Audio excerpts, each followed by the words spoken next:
మనం ఏదైనా చేసిన మేలును మనం చెప్పుకోవద్దు, మర్చిపోవాలి. అసలు మర్చిపోవాలి.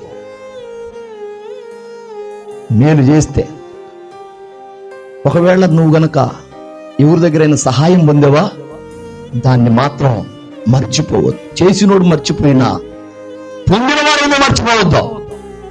కృతజ్ఞతాహీనుడు అవుతావు. జ్ఞాపకం ఉంచుకోవలసినవి ఉండే ఇట్లా చెప్పుకుంటూ పోతే చాలా ఉండే.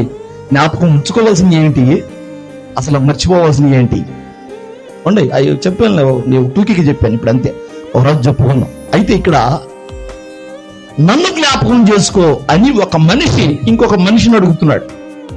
ఒక మనిషి ఇంకొక మనిషిని అడుగుతున్నాడు. చూడండి, మనుషులు మనుషులతో జ్ఞాపకం చేసుకో, జ్ఞాపకం చేసుకో అని చెప్పటం. మనుషులు జ్ఞాపకం అవసరమా? మనుషుల జ్ఞాపకం అవసరమా? అవసరమే.